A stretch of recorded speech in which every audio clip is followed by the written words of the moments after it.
Into another preseason aftershock. We already are setting a record for ourselves, and the Quakes are also setting records. Alex Morgan, Colin and I are happy to have you both here on the show. Hopefully, your off season is going well.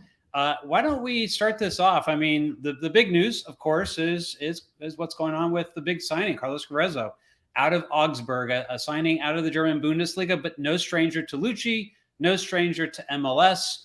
$3 million is the number that I think everyone who I trust is agreeing on in terms of the transfer fee. That's roughly, I believe, double, Colin, and maybe you'll talk about that in terms of the previous one. And how are you guys feeling about that signing? And maybe just very quickly, like how the pieces are starting to come together at this point so far in preseason. Alex, why don't we start with you? Well, I think it's an exciting time to be an Earthquakes fan because there's a lot going on. It's only February 5th, but they've already played 3 preseason games. Last night in Monterey Bay, they won 2-1 against Monterey Bay FC. And I know a lot of you were all there to watch that game. So we would love to hear your takeaways and reactions from that one. We'll definitely talk about it later in the show. And I think since we last talked, 2 new signings with Gruezo and Daniel. And look, this is a new club record signing. And he is going to be a pivotal part of the way the Earthquakes play this season. It's clear that this transfer window, they're focusing on solidifying the defense with a goalkeeper and a defensive midfielder. If the Quakes are going to make the playoffs, that's how they have to do it, because last season they were defensively one of the worst teams in the league. And Gruezo fits the bill. He has World Cup experience, Ecuador in 2014 World Cup. He's played under Luchi Gonzalez before. He's coming from a top 5 league. He has everything he needs on his resume. And it's nice to see that the Earthquakes are finally getting this transfer business done early in the winter. And there might even be more to come later in this window. So I think a lot of exciting developments in the last few weeks, Jamin. Colin Etner, we've been talking DP6 on this show for a while. Is this the right DP6? Is this the right amount for a player like a Carlos Gruezo? You're the guy with the dollars, keeping track of how these numbers are adding up. What's your thoughts? Both are very good questions. The question you didn't ask, that because I think it's just uncontroversial at this point, because we've been saying it from the very beginning of the offseason, is what positions to emphasize with that third designated player spot, or whatever mechanism they were going to use to spend a lot of money. Everyone agrees, and you talk to the front office, they said right at the beginning of the window, they agreed that's the spot, defensive midfielder, something to kind of hold the midfield together in a manner that similar to the one that Judson did in 2019. Or, for the old Quakes fans, you can roll back the clock. It could be Fatai Lashley 2015. It could be Sam Cronin before that. It could go Mulroney if we're talking way back in the day. There's having somebody at the base of the midfield who can really be an enforcer and organize everything in front of them, shields the back line in a huge way. And that's a big deal. The defensive improvement is partially going to come from better personnel in the back 4. They signed, now obviously it doesn't look like they made huge improvements in the offseason there, but they signed 3 different, what should be starting level defenders in the summer last year, kind of with this season in mind. So Akapo in particular, because he didn't play last season, was signed with 2023 in mind, but Trauco as well, Rodriguez as well. You have a new goalkeeper that is a pure shot stopper. You have a new 6 in front of them. And of course, you're going to have a new system that's going to be training in a more traditional defensive scheme from the beginning. 6 was the missing link. Judson is not at the levels he was in 2019. And there's questions about the other parts of his game, whether or not they would translate into Lucci ball. Gruezo translates very nicely. But then that's where we get into the 2 questions. Is this the right DP6? And is this the right amount of money? Let's talk about the right DP6 first. I would say that his first turn in MLS, Gruezo was a really strong player, an on-the-ball possession kind of guy, more of an 8, really, is how he was used in FCD. And FCD was quite good. They won a supporters' shield with him in their midfield. So this was a guy who was a major part of a really good team. In Augsburg, the thing that's kind of hard to tell is if you look at his tape, if you look at statistics, they're pretty middling, But it's all in the context of he's playing for a bad side in a league that's kind of top heavy. So Augsburg is holding on for dear life in most of the games it plays. So he plays an extremely conservative, relatively negative version of the position. So if you look at the way he played in MLS before, and you look at the way that he played for Augsburg in the last 3 years, that he looks like a different player. What we're basically betting on here is that time in Augsburg at that higher level has seasoned him and rounded out his game so that he's a defensive iron wall. And then when he retranslates back into MLS, he'll be a dominant player again, rather than a relatively middling kind of conservative player. That's what Lucci's saying. And if that translation goes well, that retranslation back to MLS, then yes, $3 million for a transfer fee. I'm going to guess somewhere in the millions, like $1.5 million in terms of a salary. That is an appropriate fee for somebody who can be a transformative number 6. The question is, are they going to get what I just described? Or is the guy who's been kind of a middling player on a bad Bundesliga side, is he at that level? Or can he do more? Lucci, I know for a fact, believes that he can. But I do know that the front office probably looked at some other targets that actually would have been more expensive and ultimately didn't end up being able to close any of those deals for guys that they were 100% sure about. So I think there are some doubts because of the fact he was playing on a bad team that wasn't, performing very highly. But Lucci doesn't have those doubts. So we'll see this year which one is right. Yeah, I agree with what you're saying about, it felt like when I saw his video from FC Dallas, he was a very key part of like orchestrating the attack and further up the pitch as well. So if they're playing out of the back, and Lucci very much played out of the back at FC Dallas when he would get pressed, the guy who was going to get them out of that press was Gruezo. And I think that's great because in the past, what you've needed is Jackson Ewell to drop back because guys like Remedi, guys like Judson were not as prolific passers to be able to get out of that press. Remedi better than Judson, but at the same time still lacking. And so that was the idea, I believe, behind having Jackson Ewell start as a center back last year, under Almeida still, was to have him already back there ready to be able to be that quarterback, be that distributor. Gruezo does the same thing, but he does it higher up the pitch, almost, at least he did for FC Dallas, more like an 8. What I noticed with his time at Augsburg is that he dropped more between the center backs and they pushed wide, and he's distributing from very deep, at least in the tape that I saw. Yep. Very orthodox. And so, that is very orthodox, but I don't think like that's what the Quakes are going to want to do with him. I'm expecting we're going to see more of what we saw FC Dallas. Very, very interesting. I want to actually one more thing. Yeah, go ahead. Purely on the numbers here. So I actually I had this exact discussion with the front office about like whether or not this is the right value, and I ultimately came to the conclusion that it was. And one of the things you can look to as a fan is Jose Martinez at Philadelphia Union is a very good number 6. I mean, he's not the name you hear about when you hear about the Union and what they're doing, but he is essential to the way that they play.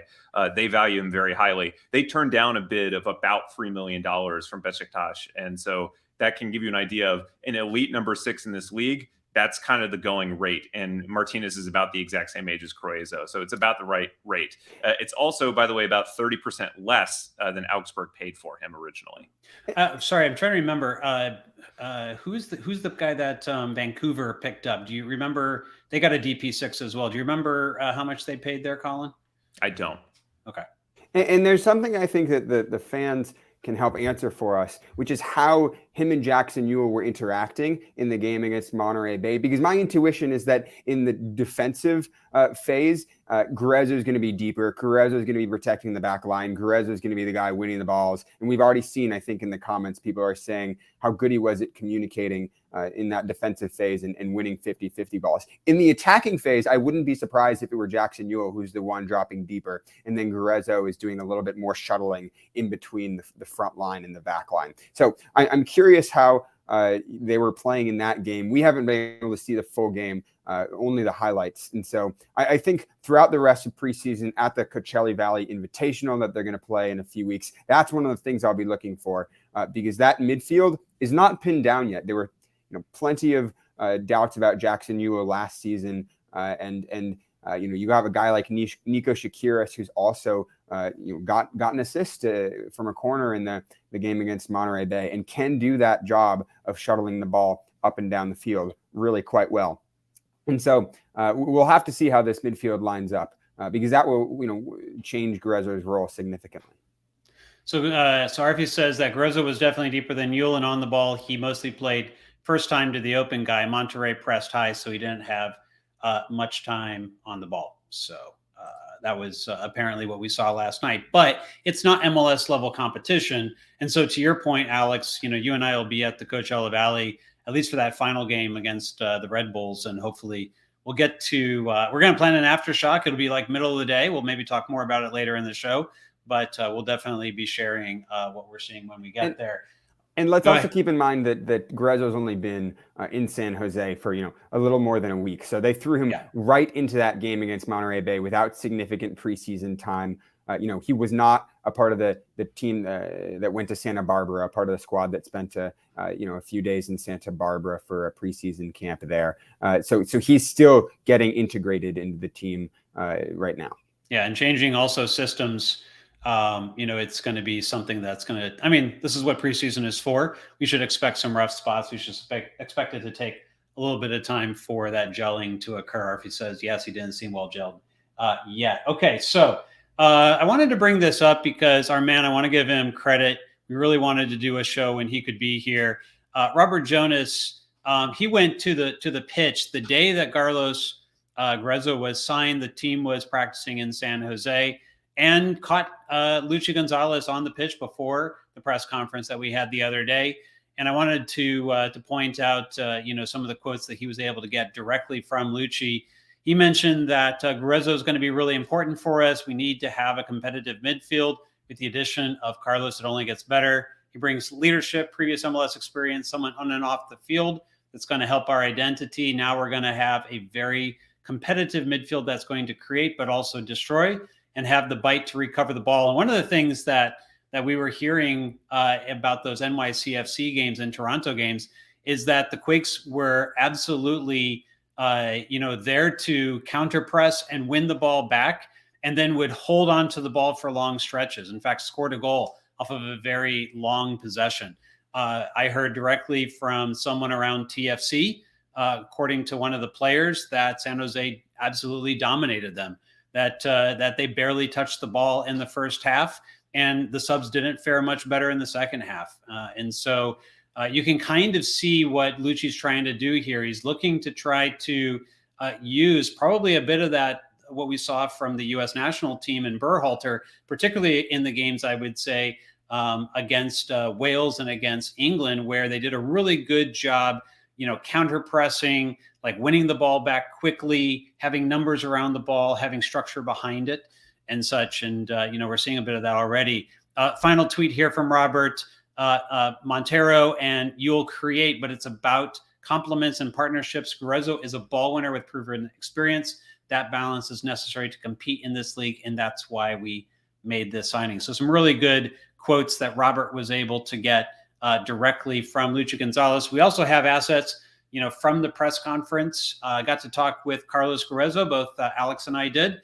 And we also got a couple of questions in for Leach and Luchi along the way, including, about what additional pieces may be coming. So maybe we'll get to that here in just a bit. But I also wanted to bring up, I thought, a very important bit of information here from Luchi. So let's start with this. Let me grab this. Let me bring it up, and then let's get comments from you guys here. I got to remember how to do this. I'm a preseason form here. Yeah, during your interlude for doing that, I actually did look up Vancouver. They paid for $3 million for Andres Cubas. There you go, Cubas. That's who is the defensive midfielder. So that is about the going rate for a very high level 6, and we'll see if he's that. Excellent. Okay, so I need to actually reshare my screen here. That's why that's not it's taking a little long. Thank God for transfermarket.com, right, Colin? That's right. Yeah. Well, the league, actually, this is a good time to just go back and thank the league for becoming more transparent than it was 5-10 years ago, where that would never have been published in any way, shape, or form. Okay, I'm going to blow this up full screen so maybe people can read it a little bit better, but I'll read it off here. This is another quote from Lucci from the press conference, and I'm going to skip forward a little bit here where he says at the very end, but I think the most important thing is what Carlos said. He wants to be here. He wants to be a San Jose Earthquakes player. I think analysis we do with a player, no matter position or challenge, when a player tells you they want to be a San Jose Earthquake, that's the best starting point we can have, going into the next step. So, it looks like, he didn't have to twist his arm very much, guys. Carlos Gruezo, and Gruezo mentioned his family was very, very supportive of this move. He's from Ecuador. You have to imagine, 3 years in Germany. He's in the prime of his career, but also, for a player from South America, it's pretty far from home. And, this opportunity to be able to come back under a coach that he respects, trusts, and be a lot closer to home, be in a community of many more obviously Spanish-speaking people around players who speak a lot of Spanish, a lot of Portuguese around. So Latin languages, this team in some ways feels as Latin as it ever did under Matias Almeida, and in the starting lineup, maybe even more so. And I don't know if you saw clips on the Earthquakes Twitter accounts. In his halftime speeches, Luchi Gonzalez shifts back and forth between English and Spanish and possibly Portuguese as well. But it's definitely a multilingual locker room. And just the fact that Gruezo has lived in the United States for 4 years and worked with Luchi Gonzalez before gives me confidence that the transition back to Major League Soccer will be an easy one. Also note, this is something I didn't even realize we ended up breaking this news through the Quakes Epicenter Twitter account, but that 4 years he spent in the U.S. also meant that he has a green card, which means that he counts as a domestic player, and that's a big bonus for this team, because after last year where they actually ran very tight on international spots, they kept them very low and they sold off their extras. This year they're already at 8. Now they have a couple of avenues of and that is the limit for those who aren't familiar. They have a couple avenues for getting less, but when you can bring in a DP who is for roster purposes domestic player, that helps too. And I would just note in addition that the bilinguality, if that's a word, of Luchi Gonzalez is one of the big assets here. There's problems when you have an English only coach because he's not able to reach the Spanish speaking players as well. Dom Kinnear actually had some amount of Spanish, and Matias Almeida had some amount of English too. They didn't say that in the press availabilities because they prefer to stick to their native tongue. But when you have somebody who's very truly comfortable in both, it really kind of bridges that gap. And so that's one of the things I think is a big asset for Luchi Gonzalez. Yeah. Let's talk a little bit about the other signing, Daniel, and then we will kind of circle back to the overall feelings about, the roster, the starting lineup, what we think we're going to kind of see over the next 3 preseason games that are left. So we also have this signing, Daniel De Sousa Brito, I believe, if is his full name. But again, in kind of the Brazilian, we've got, Rodriguez here. We've got Nathan. We've got Judson, and now a 4th Portuguese player, Daniel. And, he got a run out for the first half last night, gave up a goal. In the video that I saw, looked like he got completely screened, probably never even saw the shot. Also good opportunity for Quakes fans to have their first impressions. So fans, if you saw him last night, definitely let us know, what you thought about Daniel's performance. But as the signing goes, I've written about this already for Quakes Epicenter, my second preseason article. I'm very bullish on the signing because his track record down in Brazil as a goalkeeper in terms of his goals saved over expected, is really big. It's, about 8 a season or so. That type of numbers would put him into the top, 3 or 4 goalkeepers in MLS if it translates. 600,000 takes up a international player spot. It's a little bit different, weird for a goalkeeper, but I like it because I believe the goalkeeper position is one that's unique in MLS. We've seen what a guy like Matt Turner can do. Guys like Andre Blake, guys like Sean Johnson, how big they are for their team and how they really keep the number of goals against down. And last season, let's say 2021, you had JT with a very good season, saved over expected. In 2022, saved significantly under expected according to the metrics. And that has to be something that the team is looking at from my perspective. That's why they felt they had to go out and do something here. It doesn't mean he's going to start day one, but we've got ourselves a goalkeeper competition, guys. What are your feelings about Daniel, the price paid, and all the specifics that around it? I'll start us off here. I think so. The Gruezo thing is a right down the middle of the fairway. Makes perfect sense on every level. If he's the player that if we put our trust in Lucci, that is the exact right fit. Daniel, for me, is a much more complicated one for valuation. I agree. I see very strongly the analytics folks like Jamin here, but you talk to other people as well. They really value shot stopping and from the goalkeeper position. The way it kind of reminds me in some ways is that for a long time, goalkeepers were undervalued. Then they became the Manuel Neuer generation, where everyone was a sweeper keeper and we were playing it out of the back. Then the analytics kind of came back around and we're like, wait a second, that shot stopping element of goalkeeping, that thing that we used to rely on, that actually is super valuable. It's kind of like catchers in baseball. The defensive metrics took a long time to kind of catch up to the way that the value was actually being created from that position. But once it actually kind of reaffirmed the original consensus about it. So, which is a funny thing that can sometimes happen. So I think that might be happening here. And I think that ball stopping is very important. And Matt Turner is the quintessential example of someone who's just an elite shot stopper, and that provided huge value to his team. So that is important. And JT was very bad at that last year. The other side of that, though, the reason that it's not just a slam dunk for me, and by the way, I've kind of suggested this before, and certainly in the Patreon chat, these two schools of thinking that I'm about to outline are very much both present within the front office of the San Jose Earthquakes. This was kind of an internal debate. Eventually, the analytics side won out, and that's why they spent a large amount of money on a goalkeeper, and you don't spend TAM money on a goalkeeper unless you think that he is starting quality. That doesn't mean that he gets the start day one, but it's somebody that you feel comfortable handing the keys over to. And yeah, Jamin's article is excellent. Everyone should go read it. And Trevor, who helped me write it, that's why he says there you go how amazing it is. So he's got a little skin in that game. Yeah.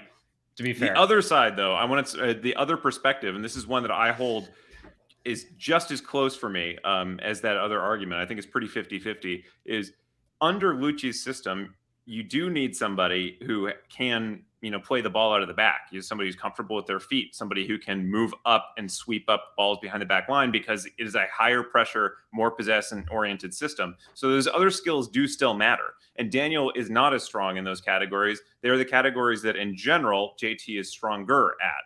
So I think that's kind of interesting that you bring in a totally different look as a keeper, tactically and otherwise. So you're correcting for one big problem, but you might be creating another for yourself. And the other thing that I would say is there's a lot of people who, around the club who they look at JT's numbers from last year and they don't put it on him. They say, look, he was defending one-on-one breakaways more than any other keeper in the league. He was facing more shots, in more dangerous positions than other people in the league were. And therefore, anyone was going to look bad behind this kind of unorthodox, Almeida system, and then this kind of lost season afterwards. So there's one school of thought, which is JT has the right attributes for Lucci's system, and we need to see him in a better situation to see what he can really do as a shot stopper. And the other school of thought is he's just not a good shot stopper. We need to go upgrade. And that is the argument that won out.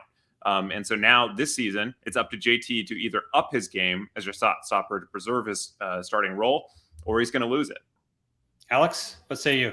Look, the one chart that stuck out to me from your article, Jamin, was the chart that showed JT Marcinkowski's progression when Carlos Roa was the goalkeeper coach, and then after Matias Almeida left and Carlos Roa was no longer the goalkeeper coach. And immediately after Carlos Roa left, you saw JT's performance completely tail off and spin out of control. And when we talk about outfield players, it makes sense. You have a new coach. They're going to fit into the system differently. Their outcomes, their performance changes. We don't think about that when it comes to goalkeepers. We don't think about the goalkeeping coach and who is training with them and who they're working with on their positioning and their shot stopping. But clearly, if that one chart shows anything, it's that the goalkeeping coach really matters. And I think this season, the Earthquakes went out and signed one of the top goalkeeper coaches in Major League Soccer in Adam Brown. He was the one who trained Gaga Slonina and got him that transfer to Chelsea.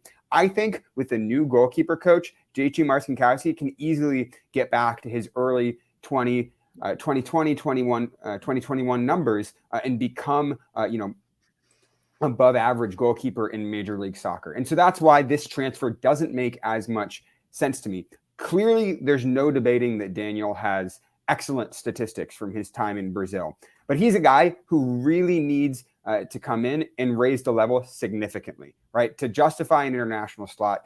He's 28 years old. This isn't sort of a developmentally oriented transfer. This is a guy who they expect to come in and be the starter immediately. If he's not the starter day one, I'm flabbergasted. I don't really understand why they signed him then, right? He has to be the starter given the money and the sort of value they've trusted in him, right? So that's why I'm surprised. I don't know if there's going to be as significant sort of improvement to justify this transfer.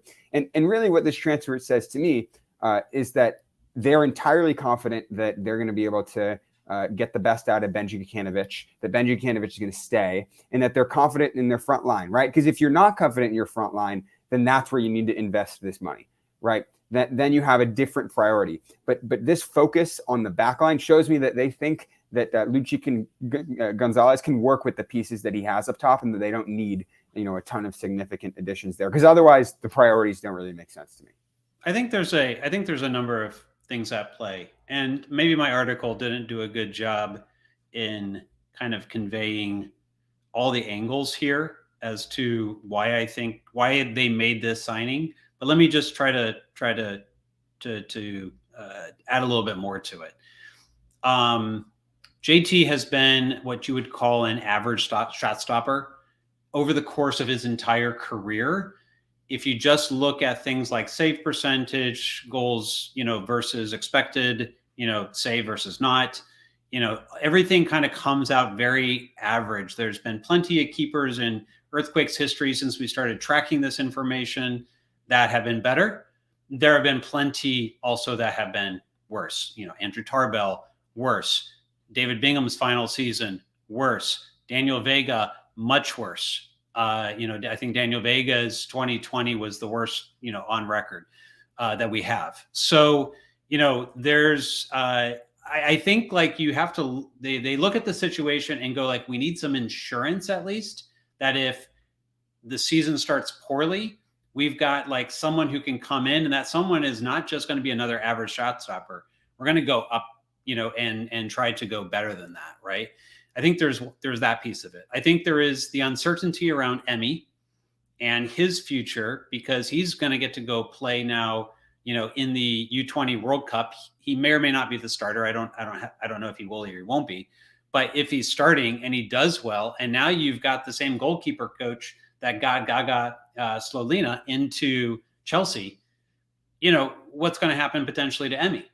Emmy might be going. And so you need that kind of like insurance around all those different situations. I think there's just a lot of things that are at play here, and it was necessary to do something rather than do nothing and just bring in a Brian Meredith or something like that, and that wasn't going to push JT. So now you've got a goalkeeper coach that can push him. By the way, a great conversation JT had, on the Soccer Hour the other day with Ted Ramey, mentioned that, he's worked in the past with Aiden. He knows Aiden well. They both came from the same goalkeeper coach. They both had the same goalkeeper coach before, which says that they have very similar philosophies about the position, which is really great. It's very comfortable for him. He's really looking forward to working with Aiden. It's a great fit.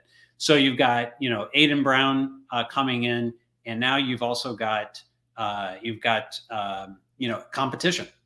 And if nothing else out of all of this, I feel that we're going to learn what JT's true upside is. He's either going to break through that average to above average, maybe even better, as a result of Aiden plus being pushed here, or it's going to just be, no, there's Daniel's a clearly better goalkeeper and he's going to end up starting. Look, it's weird though. I don't think we've ever been in a position where we're uncertain, who the long-term starter is going to be. It's unusual, I think, to have it be such a toss-up for the starting goalkeeper. We haven't been in this situation since JT Marcinkowski and Daniel Vega were competing for the spot in 2020. And to be honest, that was a fairly smooth transition. It was clear that JT was the younger and better goalkeeper. And even though it took a long time, once JT got that starting spot, it was his from there on out. We've never been in a position before, with this Earthquakes team, where we could have JT starting for 2 months, and then Daniel starting for 2 months, and then JT starting for 2 months. Realistically, that could be the case this season. Could I throw something out here just based on what the fans are really jumping in here. I'm going to keep sharing their comments, and please keep them coming. Absolutely, everyone. You're doing a great job. The fans' feedback that's prompted this thought for me. So this is a very interesting thing for me. As I said, I'm pretty 50-50 on whether or not I'm on which side of this argument I land. The thing that's different now for the analytics is it's not. I want to translate this because there's a certain amount of analytics that's assessing on-pitch value. There is a slightly, there's an extra twist or one extra step that then you're trying to assess the economic value of that on-pitch value. So basically what's changed over the last, I would say actually really only the last couple of years, is that historically goalkeepers were a position that most clubs tried to save money on.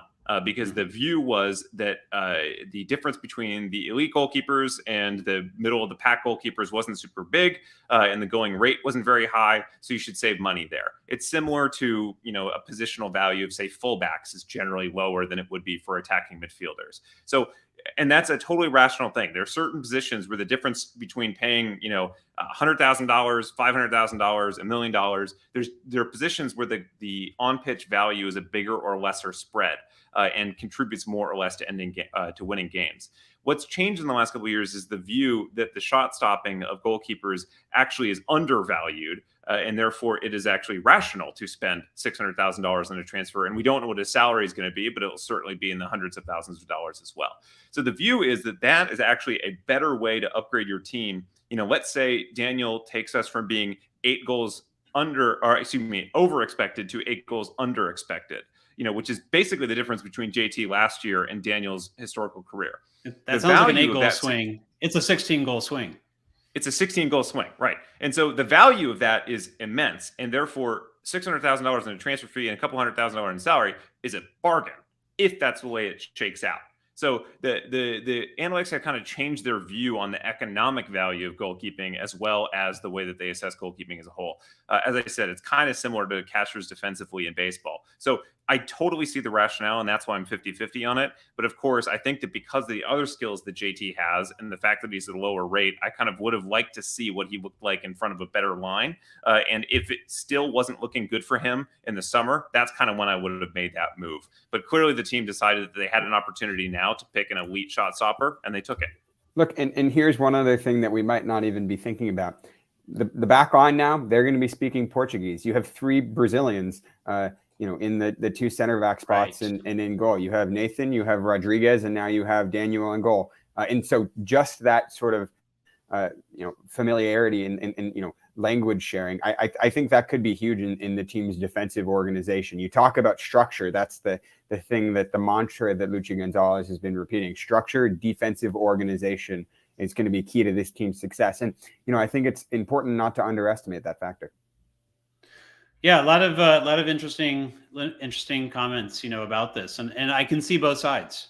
I can see definitely the side that, hey, with a great goalkeeper coach that he's very comfortable with, and now someone to push him, we could see a much better JT shot stopping skills than we saw last season. JT even mentioned on the show with Ted Ramey that he felt he was not doing a good job setting his feet and preparing to explode to the ball in certain situations last year. And he knows that he should be able to do better in those situations. And it's something that he's been working on. So again, it comes back to what I see in the numbers, which does not mean that's what the future is going to hold, is that over the period of time, things tend to come back to, the mean. for JT as a shot stopper, and that he kind of is who he is. His shot stopping at Reno was pretty much the same as it's been for the Quakes. There's actually no difference. The numbers are the same. You can look at them for yourself in fbref.com. And so it kind of tells you, like, we think we know who JT is at this point. And if we do, then this is why I believe that the team is like, we believe this position can be upgraded. By the way, this is a last place team. Every position in this team could be upgraded. I just want to really emphasize that. So we have an emotional attachment to people like JT because we've watched him grow up since he's 15. He's been practicing with this team and he's earned that spot. And then we were all upset when Almeida brought in Daniel Vega and sent him back to the bench. And then he finally got that spot back because Vega was terrible. And, and then he did well, right? And so look, we all root for JT. We all love JT. This is not an anti-JT thing. But if you're Chris Leach and your analytics staff and your coaching staff and your video staff and everyone's taking a look at this going, this position can be upgraded. Here's the cost to upgrade it. To get an elite player, we need to go down to South America because we're not going to find one available to us in MLS. By the way, Sean Johnson, people go like, why not sign Sean Johnson? He was never available to the Quakes. So I just want to be very clear about that. So you have to go down to get the one that you want that outperforms the stats in the way that you want. You got to go down to South America. And by the way, you got to find a player who's available. And in the case of Internacional, their backup goalkeeper, when Daniel got hurt for 4 games, like he went off the charts. He gave up only 1 goal in 4 games and just kept the position for the rest of the year. He's making down there, he's making, very little money. Daniel's making a lot of more money. And they're like, just like we would, if you had 2 players where one got hurt and another stepped in and was every bit as good, looked every bit as good, maybe even better than the player. And you're like, oh, that's a $3-4 million player. Sell the $3-4 million player. Let's make some money and we'll just start the youngster. It's exactly what Internacional did. Now, in terms of like why some of the fans don't seem to like him, the best I've been able to come up with is that there were a couple goals in the last season, not the first season. He was started for 2 years at Internacional. The second season, there were a couple goals that were his fault. But let me, play this for you. For a keeper who's stopping 8 over expected, even if he kicks the ball into his own net 2 times during the season, he's still 6 over expected. That's still better than a keeper that's right at 0 and doesn't kick any into his own net and doesn't make any mistakes and makes the perfect pass every single time. That's why shot stopping is valuable. So I'm done with that. That's my soapbox taken away. I'll hand it off to you guys. Any final thoughts on the Daniel situation? I think there's probably some great other comments I need to go catch up over here on the side. No, I was actually going to stick and pivot with you because Alex brought up the next transition. If we can move on to like potential future moves and roster, if we're going to, I'm assuming we're going to do that before we do. Yeah, we're going to get to that, and we got that video. I do want to play, but let me get through some of the fan stuff, and then I can pivot and pull up the video. Sure. But if you guys want to start to talk about how you're seeing the rest of the roster. The reason that Alex bringing up why are they putting the resources there? I think that that's the attacking. So the midfield is now, we think, largely solidified. We know who the 3 starters are. We know a decent amount of who the backups are. That attacking 3, and it looks like Lucci's going to run something like a 4-3-3 of a relatively conventional type. That attacking 3 is very interesting to me because Espinosa is going to be the starter on the right. Definitely. Jabo is going to be the starter as a striker. Definitely. But then you kind of have one extra man in a sense, which is that left wing spot. Benji's looked really good. Cade has not looked so good last year through most of the year, but has kind of started. It looks like he's turning it on this preseason. So there you got 3 guys for 2 slots, especially because, as you all know, I kind of view Benji as a number 9 in a more pure sense than he is, but he can be effective in both. They don't really have any backups to this. So they have one too many starting level guys, but they're actually a little bit light in terms of depth. Because once you get beyond those 4 guys I just mentioned, oh man, I closed my door, but my cat got in anyway. She's most calm when she's on my shoulder. Welcome to the show. Cat's name? Chutney. Hey, Chutney is a maniac. Oh, I love mint chutney. Yeah. So anyway, so we know that there's four. You have a strong four. You have 3 starting spots. You maybe are overweight 1 starting spot. In terms of the backups, though, they don't really have a lot of difference makers beyond that. And so I'd be very interested to see what else they do there. And it seems to me like in some ways they are probably waiting on what happens with Benji and perhaps even waiting what happens with Cade before they make a big move. But I think they might need to make a little move to shore up the depth there, because the next guy off the bench of those guys, Useni Buddha, who's looked good at moments, but not necessarily super effective. So I'd be very interested to see what Alex thinks is the right move from here, but I definitely think they're a body light in attack. You think something is going to happen with Cade this offseason? No, not necessarily this offseason, but I'm saying like in June, if he comes off to a torrid start and there's a big bid, he could get he could be shipped out. Same thing with Benji. I think the bigger risk is losing Cade to the U20 World Cup, because we talked to him and we know that that's a target of his. So that's one less option in depth, and that's happening in just a few months' time.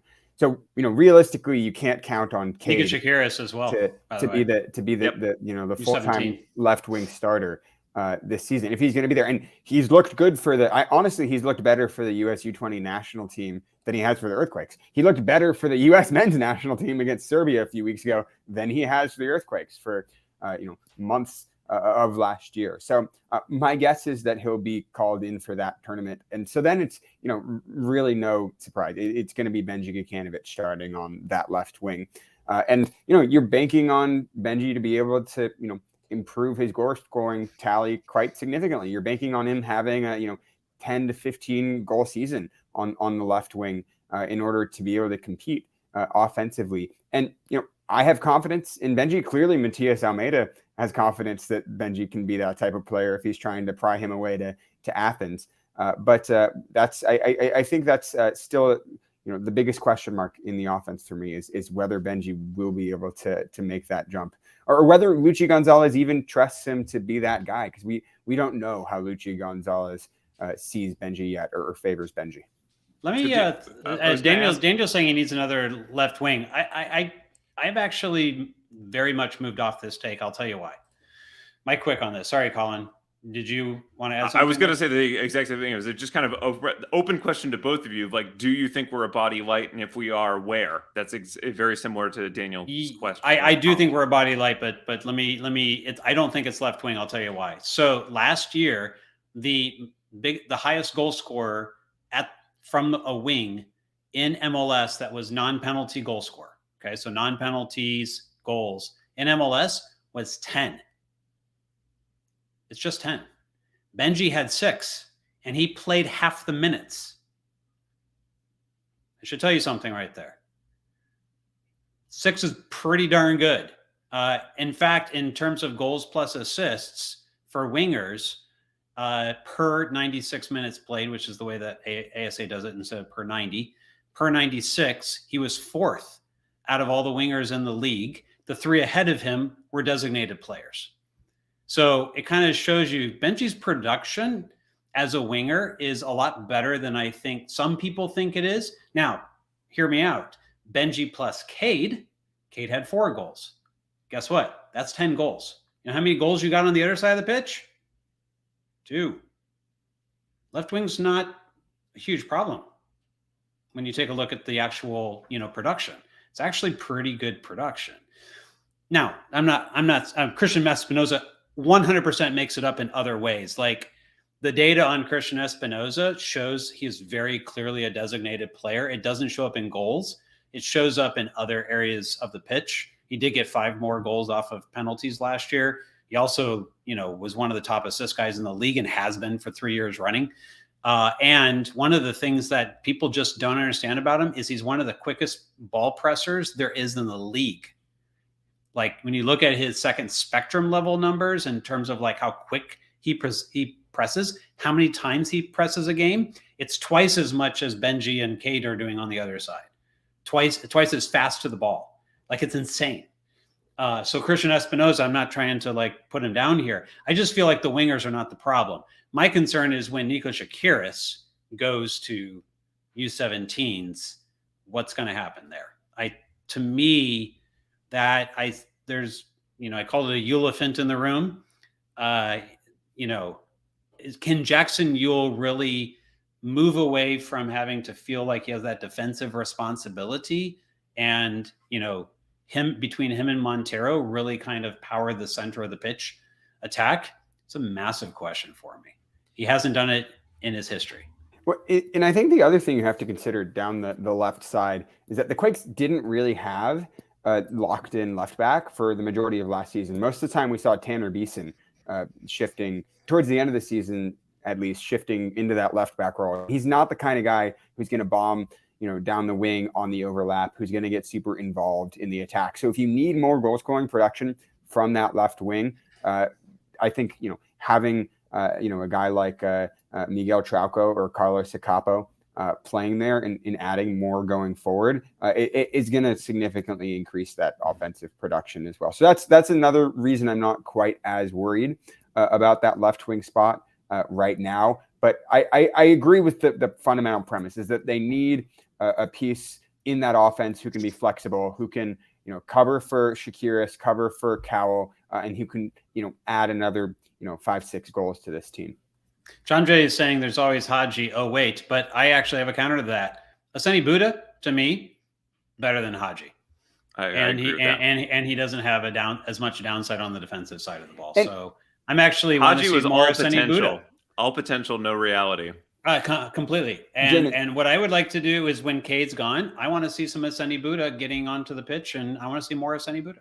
Jamie, there is one thing that gives me pause about Benji Kikanovic, though, which is that last season he was put in usually as a second half substitute in really favorable game situations when the Quakes were chasing a goal or when there was wide open space in that channels in behind, and he was running into that space and getting lots of opportunities. So that's you're maybe saying Benji was coming off the bench.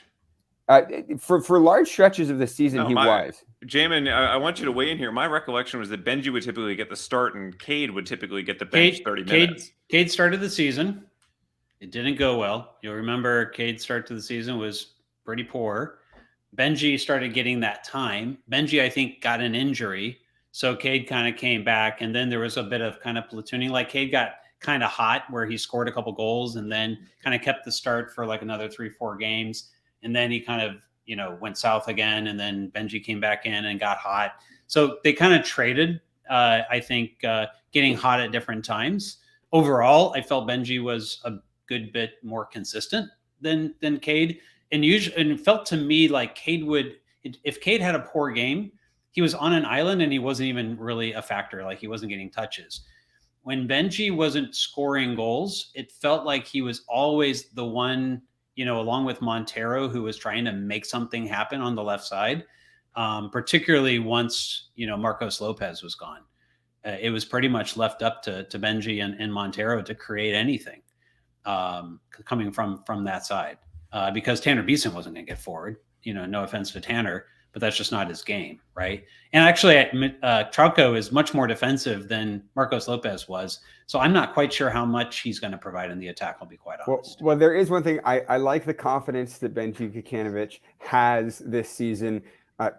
Daniel Mooney scored a header against Monterey last night, but Benji Kikanovic wheeled away as if it were his own goal and then got credited with the goal in the Earthquakes socials. So I like the confidence in the flair that he's bringing up top.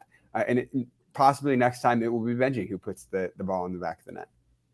So, by the way, Daniel Mooney still not signed by the club. I have, based on talking to people, it doesn't seem like there's any doubt that he will be signed eventually. But technically speaking, he's not yet signed to the club. Although a lot of people around the league didn't have a number last night and scored a goal without a number on his. Yep, a lot of people around the league who follow the draft really liked this kid. I know the team itself viewed him very highly. They actually rated him very high in the draft board, well above the slot that they ended up picking him. So he could be a good signing as well. And it looks like we're going to get a clip on him, huh? We got his goal from last night.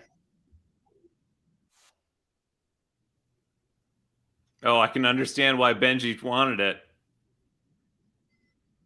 in the areas. Benji doing the jump. Benji doing the.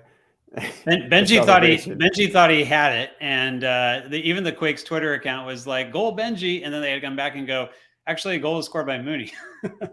Yep. But anyway, so on the one body light thing, again, Jabo, we've talked about it before. Jabo running 90 minutes a game, every single game, 34 games a year, plus, whatever else is there. Clearly that's not going to work, especially we got Leagues Cup, Open Cup, whatever. Benji is a perfectly good backup 9, but then, okay, is he also the starting left wing and the backup 9? You end up kind of a whack-a-mole of like you're covering one area and not another. Okay, now Cade's on U20 duty. So I just think they're one body light in attack. I don't know exactly how they solve it. I imagine they'd probably get somebody who's a striker but flexible. But I think that there's one move they need to make there, and I think they need to sign Muni because I think that he actually might be better than Oscar Agran. And might actually get some game time this year.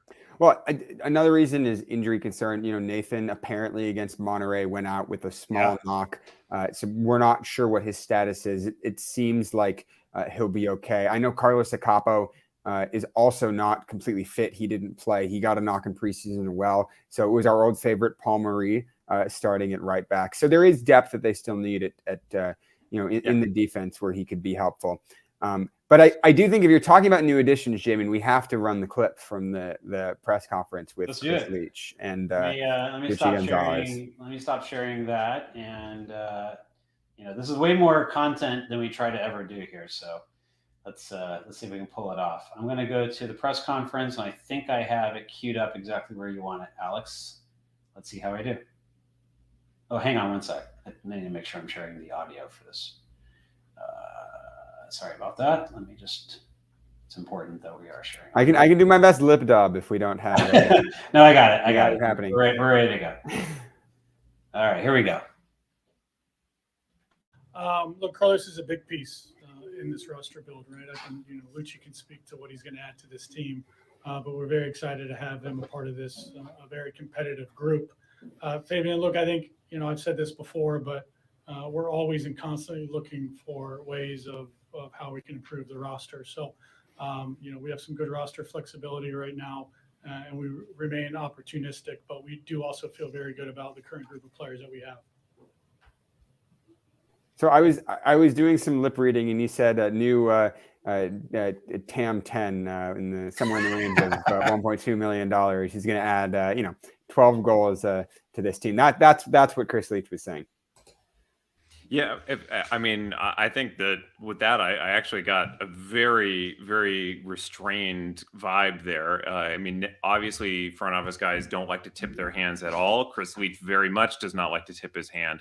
But even then, reading between the lines, I don't think that there's, and this is also from talking to people inside, I don't think there is a imminent big transaction that they are working on.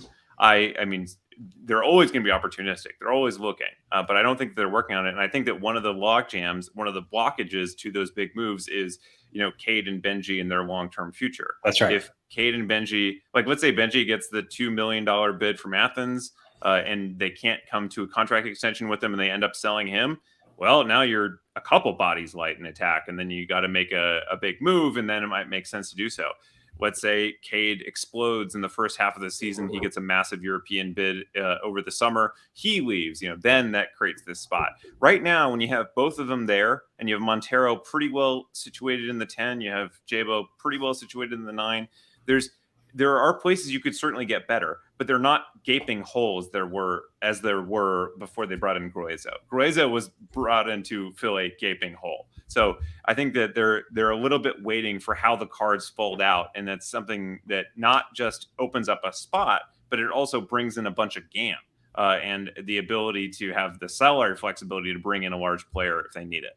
Yeah, and let me just quickly add, and then I do want to bring us to kind of closing thoughts here. We're almost an hour in, and I know, Alex, you got to be somewhere, and it's late for Colin too. So the one thing to keep in mind here is that Lucci Gonzalez, in effect, walking through the door, I have some pretty good information on this, effectively said that he did not want to get put into a position where players were being sold and there was no plan to replace them like he did at FC Dallas.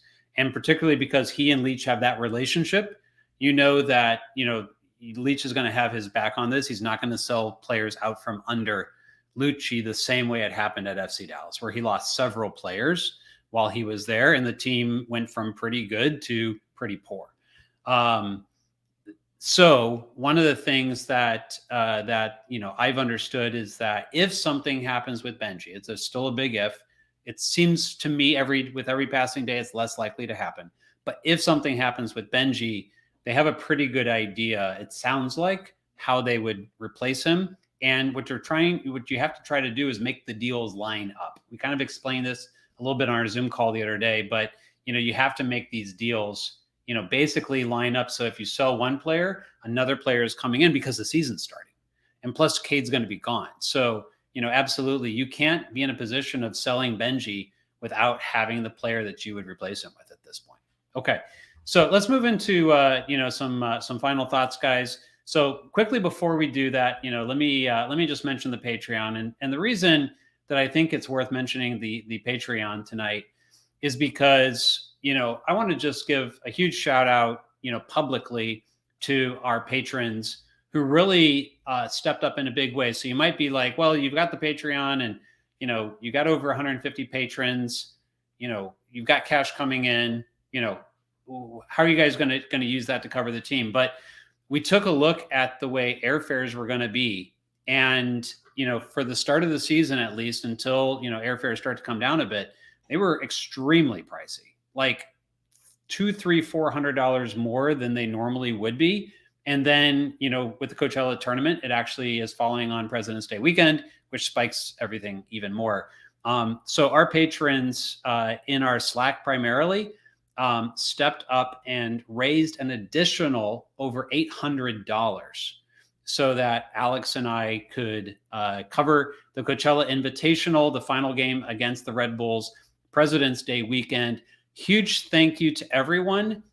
This does not happen without a Patreon. It does not happen without a community like ours, our Slack channel, and the patrons. So thank you to everyone. We're really excited about what we're going to be able to do there. And we're talking to the Quakes already about interviews that we can get and everything to be able to do that. It also was enough money to help us, also think a little bit toward being able to cover some of the costs for the first game. And what that means is that there's another game somewhere that we will probably be able to cover, down the road during the season as a result of that. And hopefully airfares come down and things even get a little bit more affordable. So if you enjoy our coverage, Apple is not yet paying us what we think we're worth. So we don't have a show on there yet. Maybe at some point we will. But for now, the Patreon is incredibly important. If you enjoy our coverage, you'd like to help us get to a couple more games this year than we did last year. We're hoping for better results. Leagues Cup is an additional thing. I'm hoping to be down in Portland to cover the game there, as well as potentially be at the stadium to be able to cover the first game. And so that's a couple extra games right there. Playoffs, more there. So big pitch early in the season. If you enjoy what we do, consider checking out our Patreon. If you're a $2, maybe consider going to $5, get access to that Slack, all the game day, goodness that we've got going on in the Slack. And Alex and Colin pop in as well from time to time with their thoughts. So it's a really good time of the year to get new patrons. So with that, guys, I'm going to turn it back over to you now that we've talked about the Patreon and given them the link. And give us your final thoughts on the evening. And by the way, make sure that you like, subscribe, and notify. We're now about 725, which is a pretty good number. We need to get to that magic 1,000 so we can monetize the show, as well as you get extra goodies when we get to 1,000. So if you're not subscribed, please do that. So Colin, let me go to you first and give you your final word for the night. I'll keep it quick. I've been covering the team. I guess this would be my 8th season, or maybe it's 9th. I always forget. Yeah, I think it's my 9th season covering the team, and I followed the team for a decade before that. This, in the second version of the Quakes, the one we've had since 2007, it's very close to being the most complete roster that I've seen, the most balanced, the one that makes the most sense. The coach is one that I have a lot of faith in. I have a lot of optimism there. But they are a little, they have quite a lot to prove. This is a good feeling I have, but it's not something that I'm very, the certainty level is low. So I'm very excited to see how that all pans out this season. I think that the coach is going to be a delight. I think that the roster, as I said, is better managed than I've seen it in this entire Quakes 2.0 generation. I will make a completely, unpredictable prediction, not based on inside information, but given what I've been alluding to in this body short in the front, I think a U22 signing in those kind of forward slots, somebody who can play the number 9, maybe a South American guy, a young kid through that U22 program, someone to keep your eye out for. Other than that, I think they signed Muni. And at that point, this is a balanced roster. And there's no excuses for them not to at least look competent this year. And so I'm looking forward to it.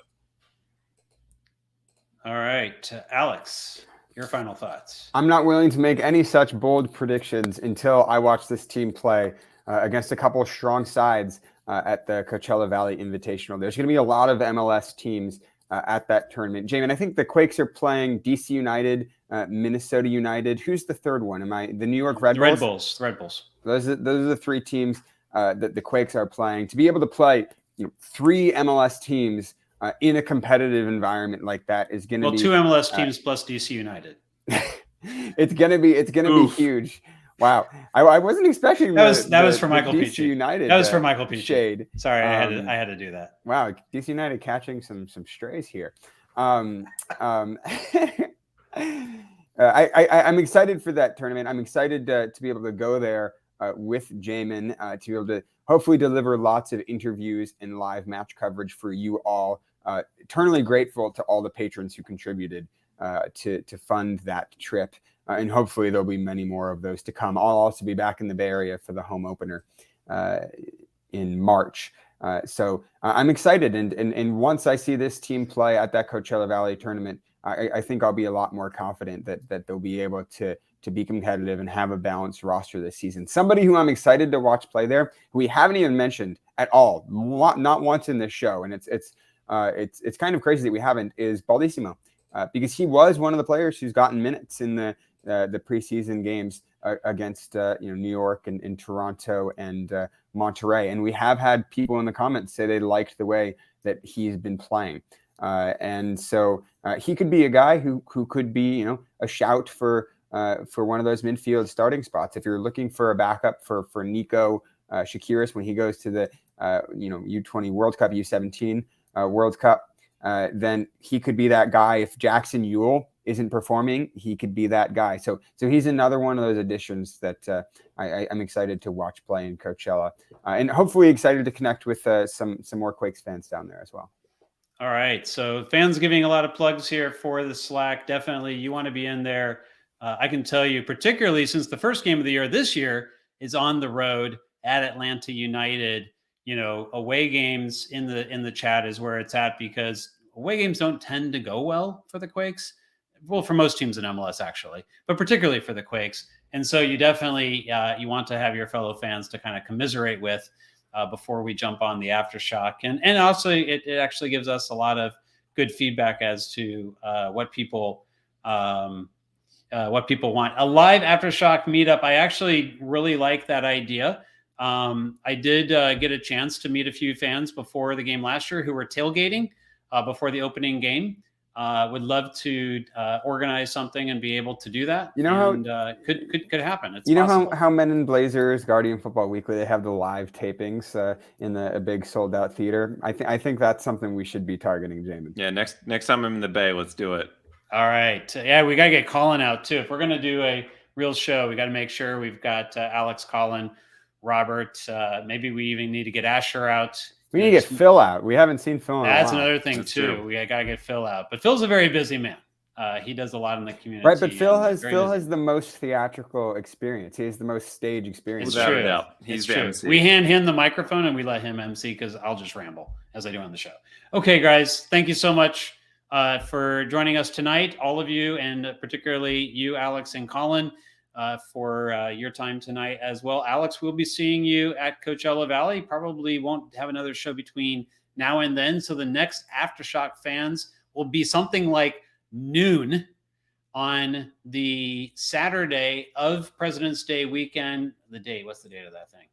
That is going to 17th, be 17th, the right? 18th. 18th. In fact, it's just less than 2 weeks away. See? So on the 18th, noon on the 18th, Alex and I will be live doing a post-game Aftershock before I got to like hightail it very fast to the airport. So mark that on your calendars because we'd love to have all of you in for our to give you some of the things that we see. And should be a fun time as well as we get ready for the season to start. Have a good night, everyone. We appreciate you joining us and looking forward to getting everything rolling here very soon with the regular season. And subscribe to the Patreon if you haven't. Have a good night. Thanks all.